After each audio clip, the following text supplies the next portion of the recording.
Meron din kasi akong kakilala sa PCSO.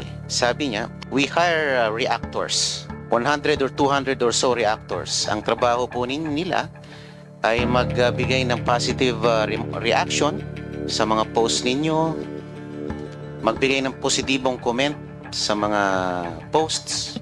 Aside from maintaining around 76 vloggers, meron daw kayong maintain na 200 reactors and 76 or so vloggers. Ito po ay binabayaran. Grabe mga kaibigan, no? PCSO, merong troll farms. At ang magsaklap pa nito mga kaibigan ay pinupunduhan at meron pang allowance at monthly na sahod. Well, ang buong istorya mga kaibigan ay ating pakinggan mismo sa katanungan at pahayag ng bagong congressman ni si Paulo Marcolita na anak ni Senador Rodante Marcolita. Ito na po yung video mga kaibigan at ating pakinggan.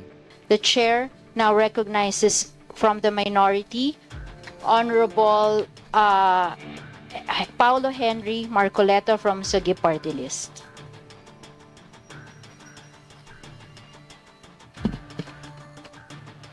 Thank you, Madam Chair.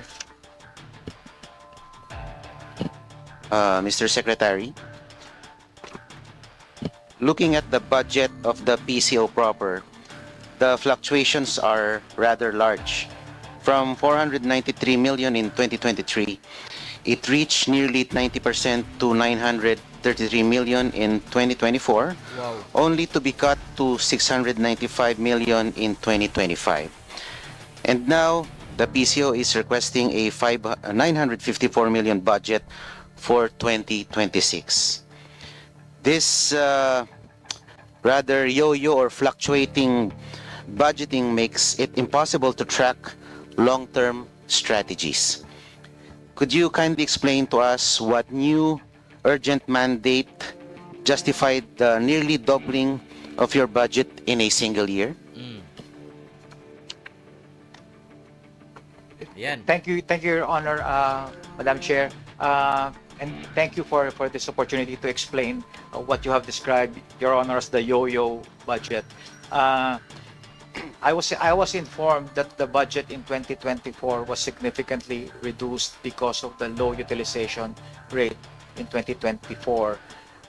Unfortunately, the budget went down after that, but based on the 2025 budget, what we are proposing right now for 2026 is really more aligned to the 2024 level and consistent with the programs that we have initiated in 2024. Plus, not to mention the fact that we are looking at a very important year for this administration next year. We are about to host the ASEAN next year, and this will require a lot of communications support from our agency and our attached agencies, and just restoring it to about the level of 2024 will enable us to cope with the responsibilities and the tasks ahead of us in 2026. Just a follow-up question. The bulk of the increase was in PCO's maintenance and other operating expenses, which grew to 689 million. Meanwhile, PCO's 2026 performance targets for 2026, such as disseminating 3,350 new news releases, are identical to PCO's 2024 targets, despite requesting an even higher operations budget. How can PCO justify a higher budget when PCO's own targets remain stagnant? Yan. Is the PCO simply asking for more money to do the same amount of work? Ayan. Sagot. Thank you, Your Honor. Again, thank you for allowing us to clarify that point. We are already we've made representations already with the DBM to revise this target to accurately reflect the levels as stated in the MOE. So we are now in the process of revising those targets, increasing those targets, and coming to an agreement with the DBM on this one. Thank you for that answer, my last question. Nakalagay po sa mandato ng PCO Yan. na ang Presidential Communications Office ang magsisilbing primary communications arm ng gobyerno. At isa sa mga pangunahing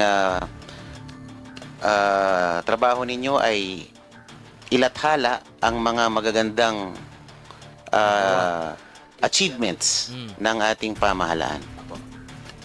While looking at your Facebook account, Yan. wala akong masyadong makita na notable achievements Oo nga. sa PCO Facebook page.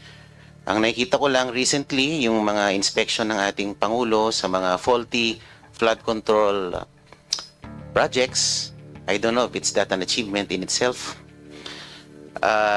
Nakita ko rin yung libreng sakay program. I think that's quite an achievement. Pero wala akong makitang malakihan o noteworthy or notable flagship project ng ating sa ngayon. Wala akong makita. And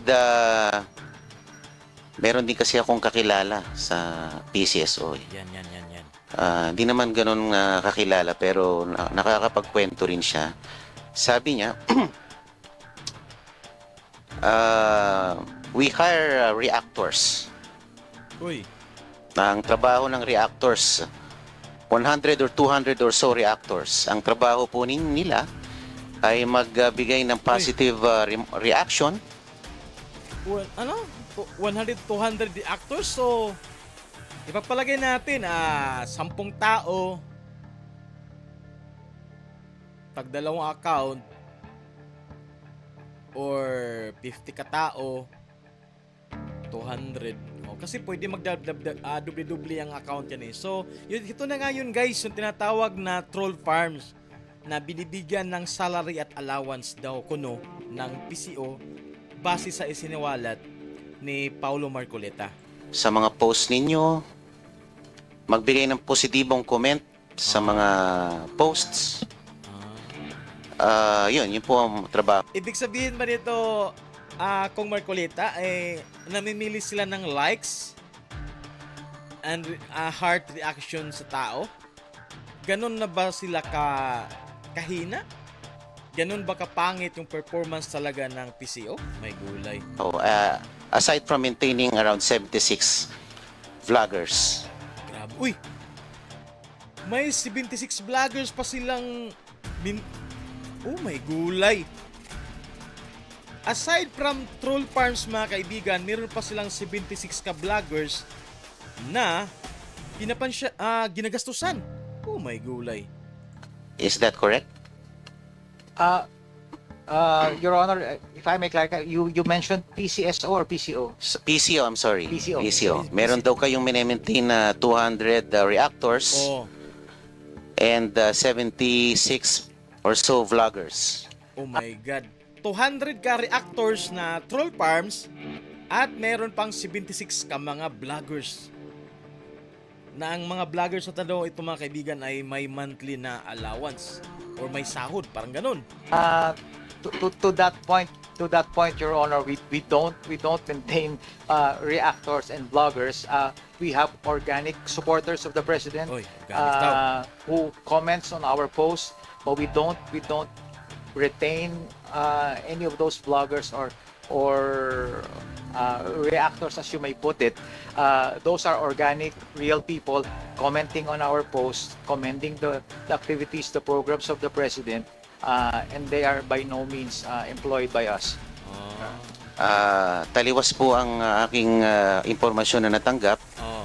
Ito po ay binabayaran itong mga reactors natin ng 7,000 a month. Wow! Biro nyo yun guys! Mag-react ka lang, mag-like ka lang, mag-heart ka lang sa mga achievement ng presidente. Meron ka ng 7,000 pesos. May 7K ka na. Wow Ang galing So ano na to, nangangamuti na talaga ang gobyerno? Kasi kailangan magbayad ng mga tao na mag-like, mag-heart sa kanilang mga video na ina-upload. Oh my gulay. Tsaka meron pang mga 76 daw ka-vloggers, di umano, na siyempre, kung acquired yung mga 76 vloggers na yan, may bayad yan. Binabayaran yan. Ang masakit nito mga kaibigan, pera ng taong bayan ang ibinabayad sa...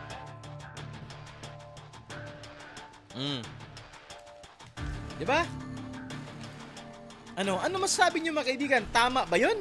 Na ikaw isang taxpayer, yung pera mo, ibinabayad lang sa isang campaign na taga-react, taga-heart, para pabanguhin ang kanyang personalidad. Para bumango sa publiko. Ang masakit niyan, pera ng taong bayan. At siya ang nakikinabang.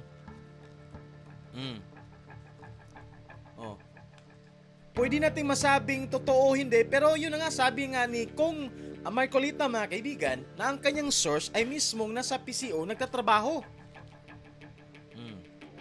Tuloy natin. Para magbigay ng magandang komento at magbigay ng magandang react. Siguro heart or like.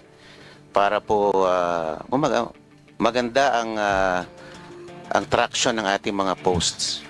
Kung sa tingin nyo po, Mr. Secretary, ito po ay organic, bakit po natin sila kailangan bayaran? Ayan. Hindi po ba? Meron pa silang allowance sa load. Bukod po sa kanilang... Wow, ang swerte, no? May sahod na 7,000, may allowance pa sa load. Sa mga taga-react lang yan, sa mga troll farms yan. How much more kaya sa mga vlogger na sinabi, 76 vloggers daw yan?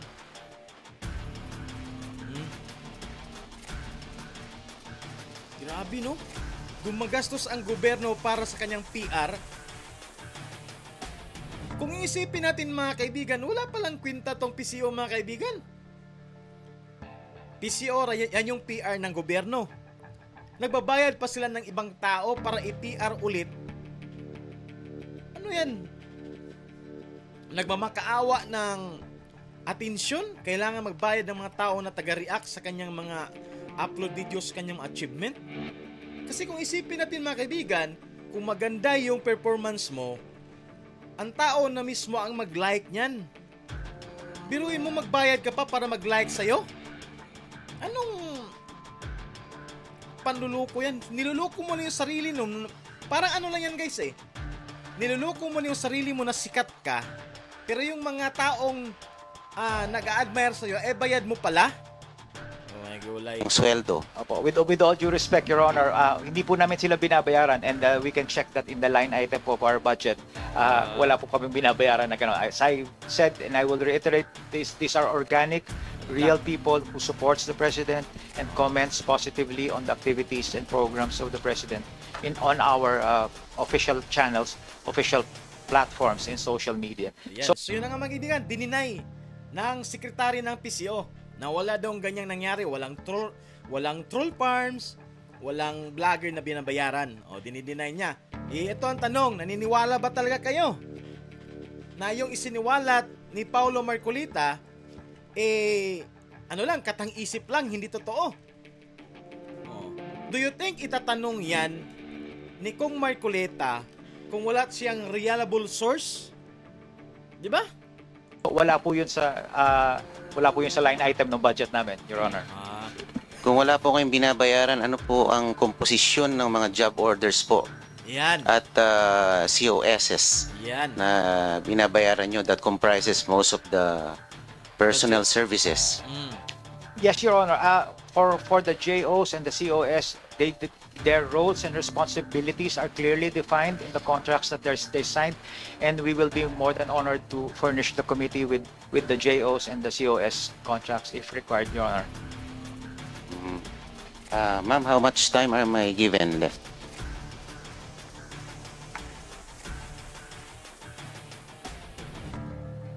So ang ganda mga kaibigan, no? Pag meron tayong mga ganitong politiko, Marcolita, ito na nga, padaansan talaga. Walang kinikilingan. Pag may nakitang mali, bibirahin talaga. Ayan. Pero ito yung mga kaabang-abang mga kaibigan, yung panghuli na part ng video na to. Kaya wag niyong putulin ang papanood kasi meron pang bibirahin dyan for the last short ng ating video. Ito yung pinakamalupit sa lahat.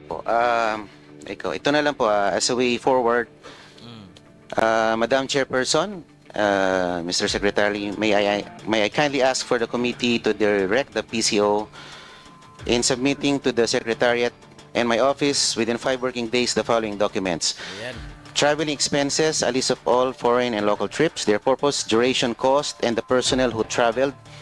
Professional services, the names of all consultants, their terms of reference, their fees, and their specific outputs of deliverables. Ayan. Advertising expenses, a list of all placements, boostings, the media outlets paid, and the cost of each campaign. And representation expenses, a detailed accounting on how the 41 million for 2024 was spent. Ayan. Mr. Secretary, considering the similarity, just a manifestation, quick manifestation. Other than the requirement that I gave them, Before we move to the manifestation, just wanted to check in, Secretary Gomez, would you be comfortable providing those information within 5 working days as requested by Representative Marcoleta? We will comply, Your Honor. Makakaasaw po kayo.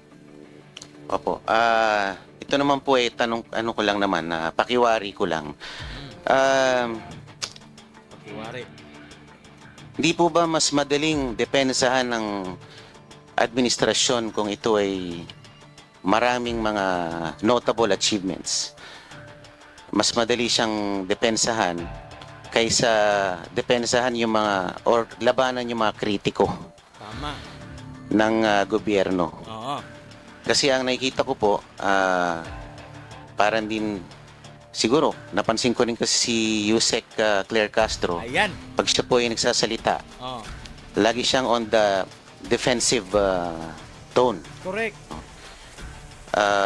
Sa akin, rather than showcasing the landmark achievements of this administration, the PCO is reduced to just defending the administration from the harsh critics. Correct. Hindi po ba mas magandang In shortcut, kung Marcoleta, para siyang attack dog. Attack dog ng Malacanang. Si Jose Castro, si Auntie Claire, kumbaga.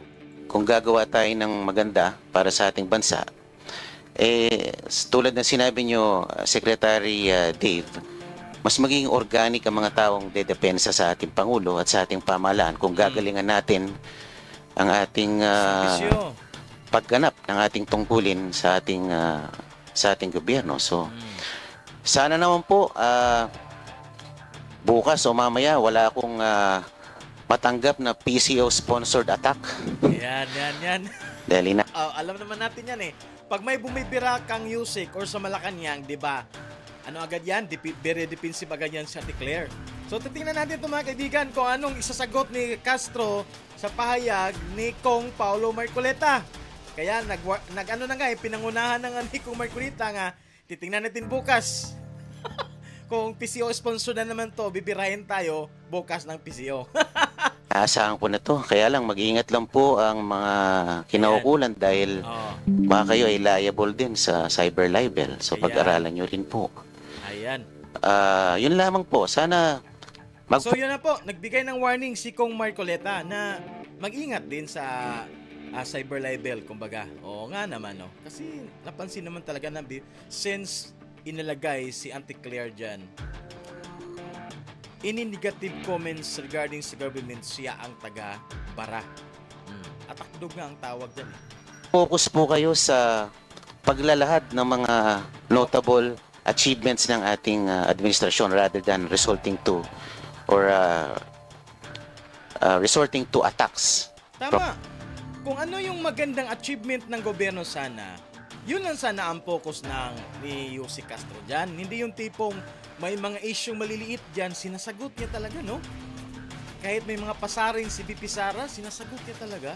Which is, hindi na dapat yun eh. Kumbaga, focus ka na lang kung ano mga i-report mo, mga achievement ng gobyerno, achievement ng presidente.